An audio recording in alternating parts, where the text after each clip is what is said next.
Hello, अस्सलाम वालेकुम।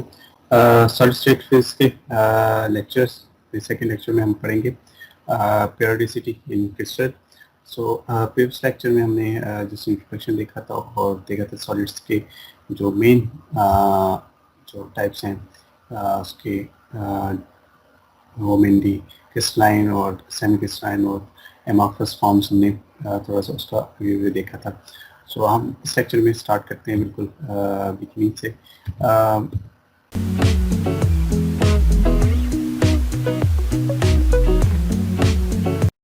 So space lattice basically हम देखेंगे और उसमें हम देखेंगे लैटिस से क्या मुराद है, स्पेस से क्या मुराद है।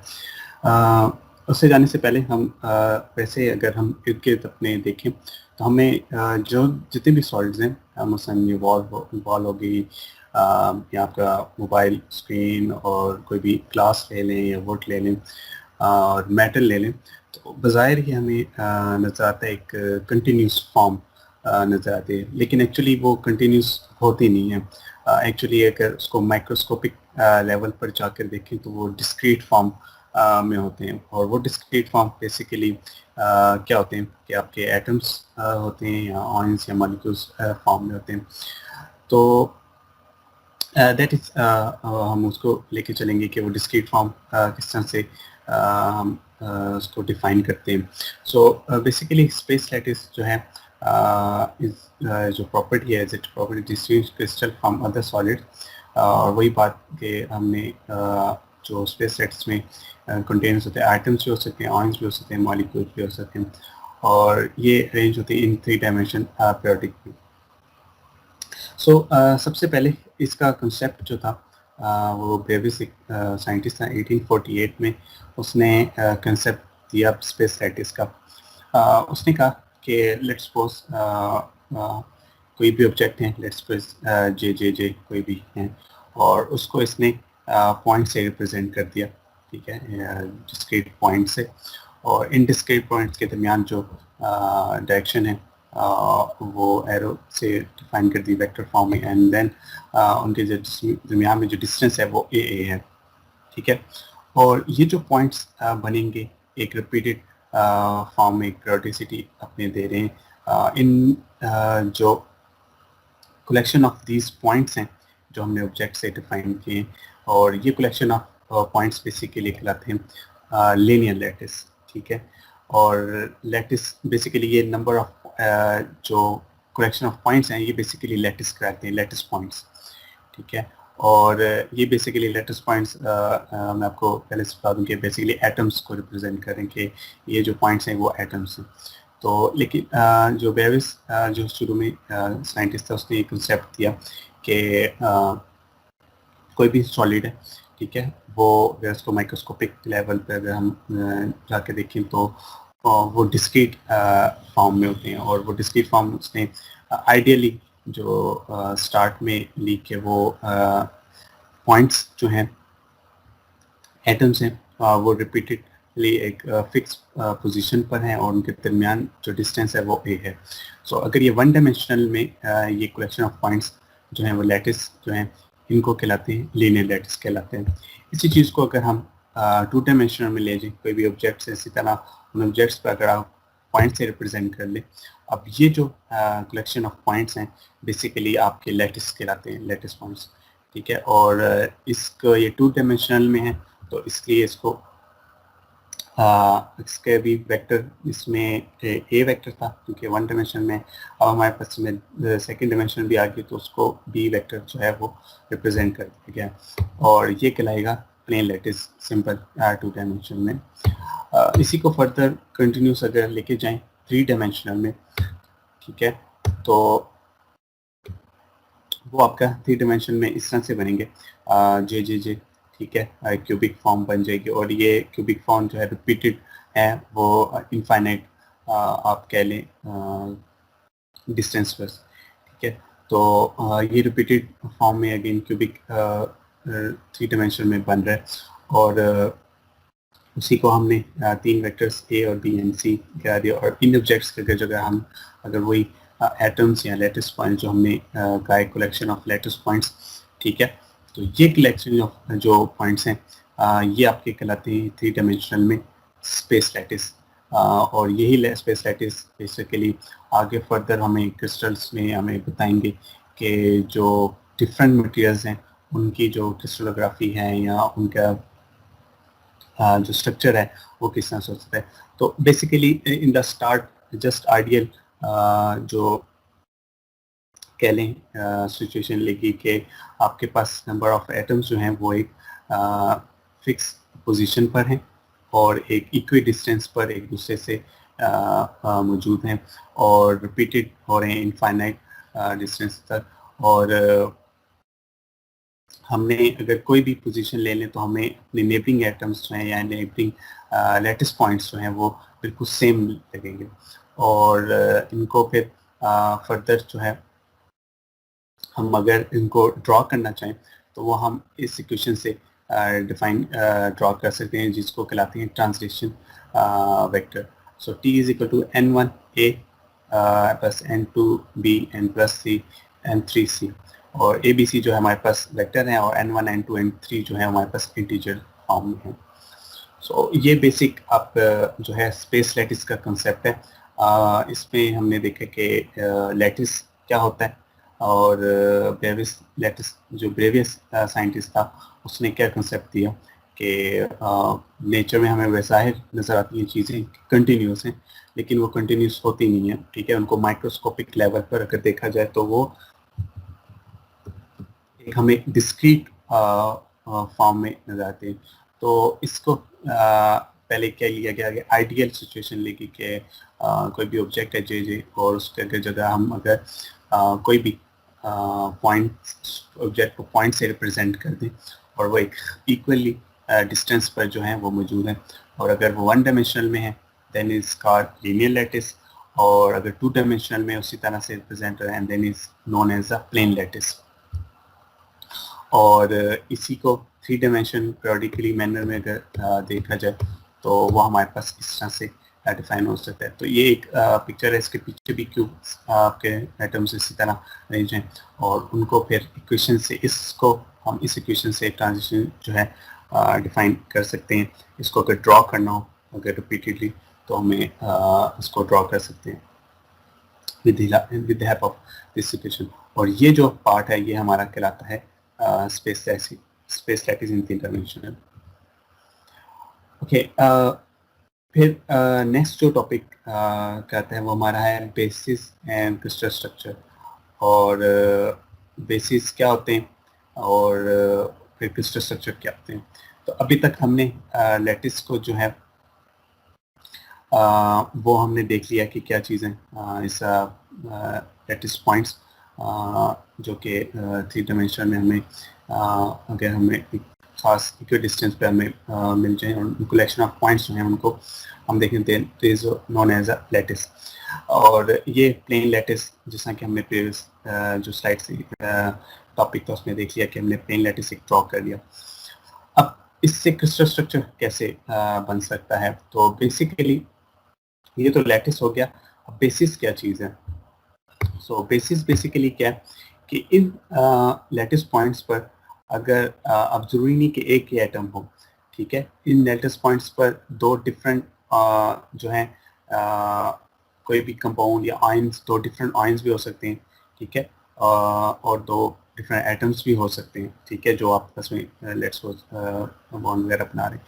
तो ये जो बेसिकली इस लैटिस पॉइंट्स के अगर अंदर जाके हम देखें और इसके सब लेवल पर तो हमें बेसिस का कंसेप्ट आता है कि ये जो लैटिस पॉइंट है ये बेसिकली एक बेस को रिप्रेजेंट कर रहा है इस तरह से, ठीक है।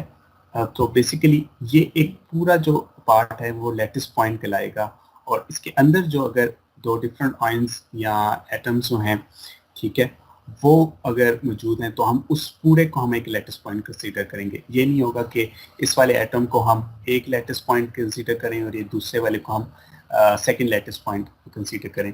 तो बेसिकली ये पूरा का पूरा जो है एक हम लैटिस पॉइंट इसे को कंसीडर करेंगे।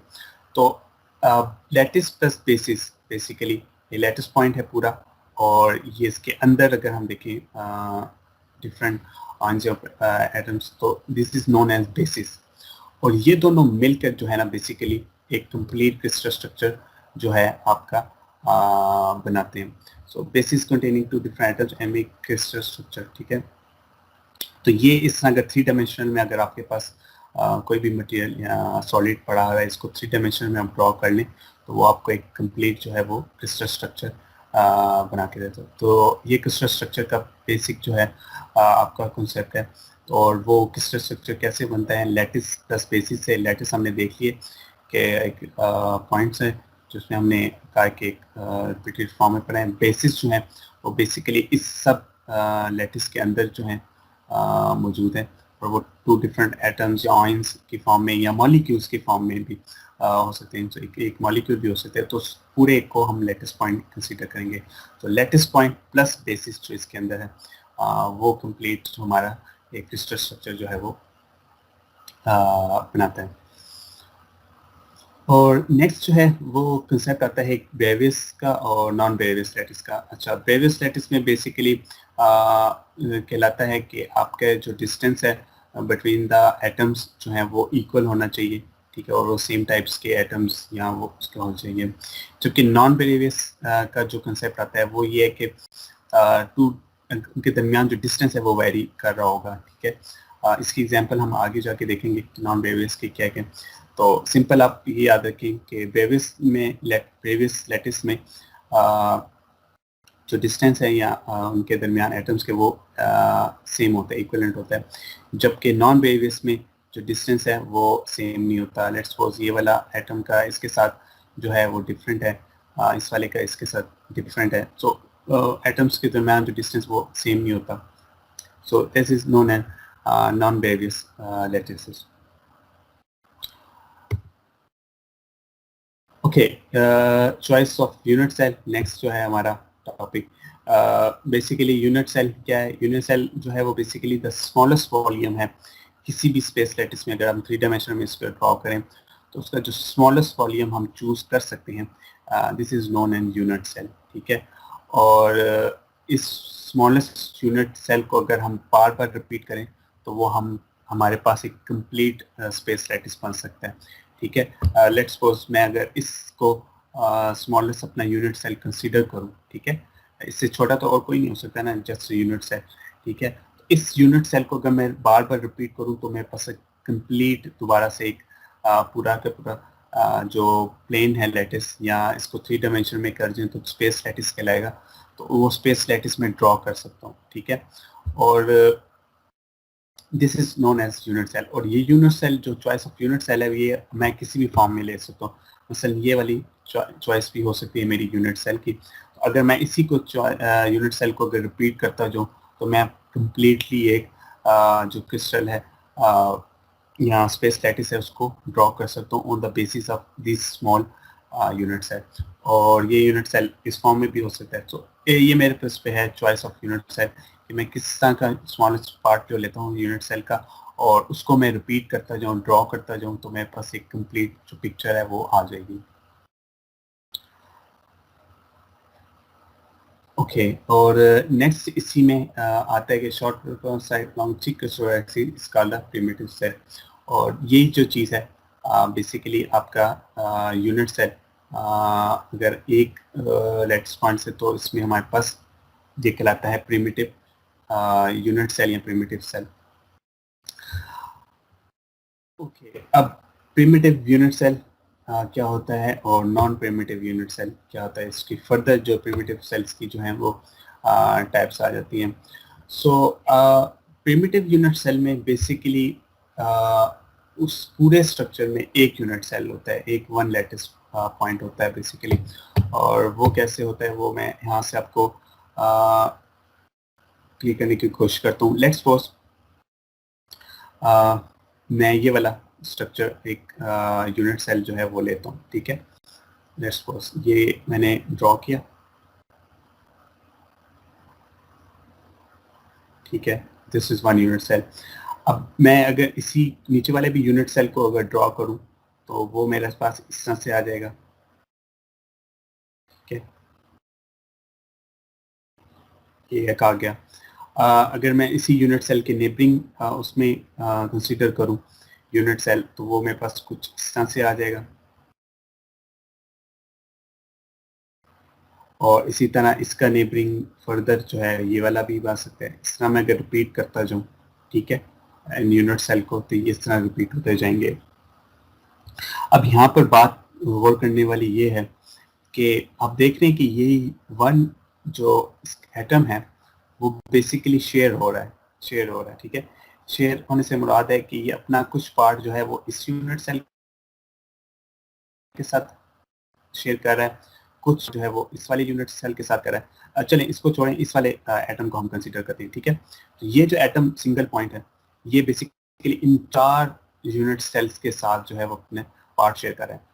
अब इन 4 के मुराद ये है कि ये अपना कुछ पार्ट इस यूनिट सेल के साथ कंसीडर शेयर कर रहा है, कुछ इसके साथ, कुछ इसके साथ और कुछ इसके साथ। इट्स मीन कि ये अपना ये जो एक कंप्लीट जो एक एटम है वो अपना 1/4 पार्ट जो है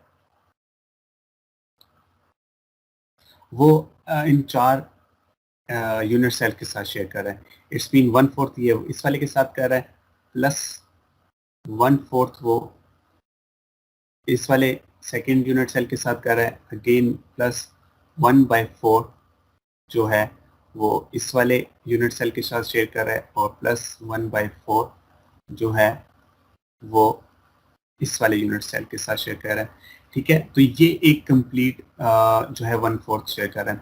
अगर आप सिर्फ इस यूनिट सेल को देखें, ठीक है, नंबर 1 वाला जो है इसको हम नंबर 1 कंसीडर कर लेते हैं, ठीक है।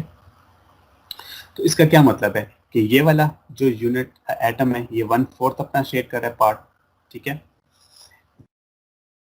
देन ये वाला एटम भी अपना 1/4 जो है पार्ट शेयर कर रहा है इसी यूनिट सेल के साथ।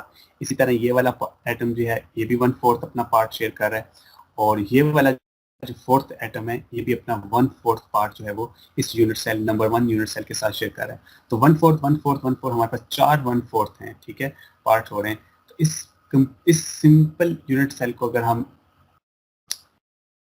ऐड करें इन तमाम 1/4 को, तो हमारे पास जो सोल्यूशन फाइनल आएगा, रिजल्ट वो आएगा 1, ठीक है। 1/4 1/4 प्लस 1/4 प्लस 1/4, तो ये एक 1 आएगा। इट्स मीन के 1 जो है ना कंप्लीट एटम या 1 यूनिट सेल जो है वो एक यूनिट सेल में हमारे पास एक इसमें आ रहा है। इसी तरह अगर आपसे पूछा जाए कि इस नेक्स्ट वाले में कितने यूनिट सेल हैं, तो वो भी आप यही कहेंगे कि 1 यूनिट सेल है। इस तरह इस वाले में भी 1 यूनिट सेल है, 1 एटम ही है, टोटल नंबर ऑफ एटम्स इसमें भी नंबर ऑफ जो एटम है वो भी 1 ही है, क्योंकि 1/4 ही शेयर कर रहा है। तो इसी तरह अगर प्रिमिटिव यूनिट सेल की बात की जाए, तो उसमें वो कहलाएगा कि ओनली 1 लैटिस पॉइंट होता है उसमें। सो इट्स मीन कि आपके एक प्रिमिटिव यूनिट सेल में 1 यूनिट सेल है, सिर्फ एक, ठीक है। और कुछ केसेस में जो यूनिट सेल जिसमें नंबर ऑफ जो यूनिट प्रिमिटिव लैटिस पॉइंट्स हैं वो मोर देन 1 हो, ठीक है, तो वो कहलाएंगे नॉन प्रिमिटिव यूनिट सेल। वो हम इसकी एग्जांपल्स देख लेते हैं। वॉल्यूम ऑफ प्रिमिटिव सेल को हम डिफाइन कर सकते हैं VC volume of simple cubic, क्योंकि अभी तक हमने जो बेसिक यूनिट सेल है वो हमने देखा 3 डायमेंशन में, वो हमारे पास क्यूबिक फॉर्म में ही है, ठीक है। और वो आप इस तरह से इसको जो वेक्टर फॉर्म है अगर इसको देखें तो वो आप इस तरह से इसको लिख सकते हैं A×B डॉट्स। और ये अल्फा बीटा गैमा जो है बेसिकली एंगल्स हैं, और बेसिकली ये जो एरिया ये साइड A है, this is B and this is C, ठीक है। ओके, अगर हम सिंपल क्यूबिक की बात करें, ये हमारे पास कुछ एग्जांपल्स हैं प्रिमिटिव यूनिट सेल की और नॉन प्रिमिटिव यूनिट सेल की, ठीक है। इस पे हम नेक्स्ट टाइम जो है डिस्कशन में भी हम टाइम लगा लेंगे, क्योंकि इसको थोड़ा सा जो ऑब्जर्व करना है वो थोड़ा सा मुश्किल हो जाता है। तो सिंपल क्यूबिक में बेसिकली जो है ये भी आपका प्रिमिटिव यूनिट सेल की जो है वो एग्जांपल है। कैसे है कि हमने अभी 2 डायमेंशनल में हमने देख लिया कि 1/4 पार्ट शेयर करते हैं। अब अगर कंसीडर किया जाए क्यूबिक फॉर्म को, तो क्यूबिक फॉर्म में क्या होगा कि एक एटम जो है ना वो अपना 1/8 पार्ट जो है 1/8 पार्ट जो है वो शेयर कर रहा है इस वाले क्यूबिक सेल के साथ, ठीक है। वो कैसे? अगर आप इस क्यूबिक का नेबर्स में अगर क्यूब ड्रॉ करें तो एक जो है वो क्यूब इस साइड पर आएगा, ठीक है, एक इसी की इस क्यूब के बैक साइड पर आएगा, एक इधर, ठीक है, और जो चौथा जो क्यूब आएगा वो इस कॉर्नर पर आएगा, ठीक है। तो कितने क्यूब्स होंगे नीचे? आपके 4 क्यूब्स होंगे, एक तो ये वाला, एक इसके लेफ्ट साइड पर, एक इसकी बैक साइड पर, और एक जो है वो इस कॉर्नर पर, ठीक है। तो अगर हम सिंपल इस क्यूब की बात करें, इसको हम लेते हैं, ठीक है, हम इसके रेफरेंस से हम देखते हैं, ठीक है, हम देखते हैं कि ये 1/8 पार्ट कितना ले रहा है। तो आपने ये 4 क्यूब ड्रॉ कर लिए नीचे, इसी तरह 4 क्यूब जो हैं वो आपके टॉप पर भी आ जाएंगे इस तरह, एक ये क्यूब आ जाएगा, एक इधर आ जाएगा क्यूब टॉप पर, ठीक है, इस तरह से ये एक क्यूब आ गया, एक इसी तरह नेबर पे आ जाएगा इसके क्यूब, ठीक है, और एक इसी तरह इसका कॉर्नर पे बैक साइड पर, और एक इधर बैक साइड पर आ जाएगा। तो ये हमारे पास टोटल जो क्यूब्स बनेंगे वो 8 बनेंगे, ठीक है, इस एटम से। तो ये एक एटम जो है वो बेसिकली 8 नेबरिंग जो अपने क्यूब्स हैं उनके साथ अपना पार्ट शेयर कर रहे हैं, तो 1/8 पार्ट शेयर कर रहे हैं। तो 1/8 पार्ट शेयर कर रहे हैं तो इट्स मीन कि टोटल नंबर ऑफ एटम्स कितने हैं इस क्यूब में? 8 हैं। तो ये basically 1/8 plus 1/8 so on, 8 times जो है ये 1 + 8 आएगा, तो वो फाइनल जो रिजल्ट आएगा वो हमारे पास 1 आएगा। सो इसको थोड़ा सा इस तरह से कंसीडर कर लें कि आप रूम में बैठे हुए अपनी क्लासरूम में, ठीक है, और एक कॉर्नर पर अगर आप एक फुटबॉल रख दें और उसके साथ जो है नीचे आप देखें कि आपके साथ कितने रूम्स आ सकते हैं, ठीक है, आपके, और इसी तरह टॉप पर भी जो सेकंड फ्लोर पे आपके कितने रूम्स आ सकते हैं। तो उसमें फिर एक सेंटर पॉइंट जहाँ पर आपने फुटबॉल रखा हुआ है वो फुटबॉल जो है बेसिकली अपने पार्ट सब रूम्स के साथ शेयर कर रहा है, तो वो फिर 1/8 पार्ट्स बेसिकली वो शेयर कर रहा है। तो इस तरह फिर 1 लैटिस पॉइंट जो है वो सिंपल क्यूबिक के केस में जो है ये आपका प्रिमिटिव यूनिट सेल कहलाता है। नॉन प्रिमिटिव सेल में फिर आपके पास आ जाता है जिसके सेंटर पे भी एक एटम होता है। अब इसमें नंबर ऑफ एटम्स जो हैं वो 2 हो गए, ठीक है, क्योंकि एक तो वही कॉर्नर्स पे आएगा और एक जो पूरा का पूरा कंप्लीट जो एटम है वो सेंटर पे है, तो ये आपका 2 एटम्स है इसमें, मोर देन 1। तो this is known as body centre. इसी तरह फेस सेंटर पे भी आ जाते हैं। ये आपसे मैं पूछूंगा कि फेस सेंटर में कितने नंबर ऑफ एटम्स होंगे, ठीक है। तो इसको आप इमेजिन करें कि बेसिकली ये वाला फेज वाले जो है वो हाफ शेयर हो रहा है, ठीक है, इसमें सेंटर में कोई भी नहीं है, ये याद रखिएगा, ठीक है। तो 6 फेजेज हैं, 6 फेज में ईच एटम जो है वो हाफ जो है अपना शेयर कर रहा है इसके साथ, बाकी जो है वो उसी तरह कॉर्नर पर हैं। तो ये जो है नॉन प्रिमिटिव यूनिसेल की एग्जांपल है, और इन्हीं स्ट्रक्चर्स को हम बेस बनाकर हम चलेंगे आगे क्रिस्टल स्ट्रक्चर्स की तरफ, कि किस तरह के क्रिस्टल स्ट्रक्चर जो है वो मटेरियल्स के फाइंड आउट किए। सो ये लेक्चर था इसका बेसिकली आपका टॉपिक जो था, और periodicity इन क्रिस्टल, तो उसमें हमने बिल्कुल स्टार्ट से देखा, ठीक है, जस्ट ओवरव्यू किया कि हमने डिस्क्रीट फॉर्म में होती है कोई भी चीज़, और पेविस ने उसका पहले कंसेप्ट दिया, ठीक है, और आइडियल सिचुएशन कंसीडर की कि एटम्स जो हैं वो पीरियोडिकली एक फिक्स पोजीशन पर हैं, उनके दरमियान जो डिस्टेंस है वो सेम है। और स्पेस लैटिस क्या होती है हमने वो देखा है। लैटिस क्या होता है बेसिकली, सबसे पहले देखा है लैटिस क्या होते हैं, ठीक है, जो कलेक्शन ऑफ पॉइंट्स हैं हमने वो देखे, और स्पेस लैटिस को जो है वो फिर ड्रॉ किस तरह कर सकते हैं 3 डायमेंशन में, उसकी फिर इक्वेशन जो है वो हमने देखी। फिर हमने बेसिस के बारे में देखा और क्रिस्टल स्ट्रक्चर को देखा कि वो किस तरह से ड्रॉ किया जाता है और बेसिस क्या होती है। और उसके बाद फिर हमने जो है चॉइस ऑफ यूनिट सेल देखी हमने कि वो जो स्मॉलेस्ट पॉसिबल यूनिट सेल है जिसको हम रिपीट करते जाएं तो हमारे पास एक कंप्लीट पिक्चर ड्रॉ हो सकती है किसी भी स्ट्रक्चर की, प्लेन लैटिस की या स्पेस लैटिस की, स्पेस की, वो हमने देखा है। और एट द एंड जो हमने देखा है प्रिमिटिव सेल, यूनिट सेल और नॉन प्रिमिटिव यूनिट सेल। और इसको हम अगर डिस्कस करेंगे फर्दर, इसमें कंफ्यूजन हो सकती है, पॉसिबल है इसको ऑब्जर्व करना थोड़ा सा शुरू में मुश्किल होता है, लेकिन it's easy. Okay, thank you.